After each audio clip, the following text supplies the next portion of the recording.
Sumayin niyo ang kapayapaan. Ang araw na ito ang siyang pinagpala ang bawat isa.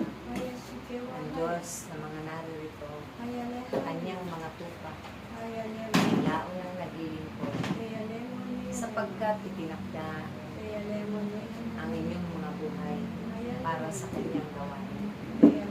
Kaya hindi kayo nararapat magtaka kung bakit ang mga himala at hiwaga ay inyong napagmamasdan at nasasaksihan sa mga panahon. Dahil kailanman ibabahagi ng Diyos lagi ang ganitong mga gawain para sa kanyang mga anak na tumutugon, tumutupad at tunay na nananalig magpakailanman.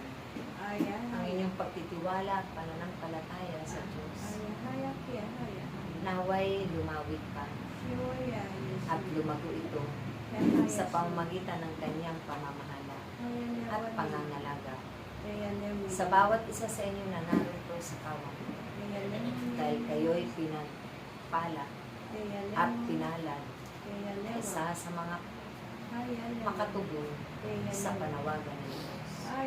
Maraming ibig maglingkod, subalit hindi pa sila pinatawag ng Diyos. Kaya't kayo kanyang pinili at hinirang. Napakapalad niyo ang hindi lamang ito karangalan sa inyong mga buhay habang kayo'y narito pa sa mundo. Subalit ito ang magiging maipapamana ninyo, tunay na kayamanan na hindi nawawaglit at nauubos magpakailanman. Napakayaman ng Diyos na namamahala sa bawat isa sa inyo. Kaya't huwag ninyong alalahanin ang mga pangangailangan ninyong araw-araw.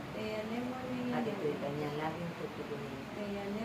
Sapat at higit pa sa sapat na inyong inaasahan magpakailanman. Kaya't kayo'y magkaisa lang sa paglilingkod sa Diyos na walang itinakangin aking mga anak. Dahil kailanman ang Diyos ay hindi nagtatanging ng kanyang pagpapahalata. Iibigin at kayo ay kanyang inibig noong una pa man hanggang sa ngayon. Naway ito ay ipaabot ninyo sa inyong mga kapatid at kapwa-tao. Sila man kahit makasalanan ay mahal na mahal ng Diyos. Nawa lagi at palagian kayo magkaisa sa inyong mga mabubuting hangarin para sa kapwa ninyo, higit para sa sanglibutan magpakailanman. Sa ngalan ng Ama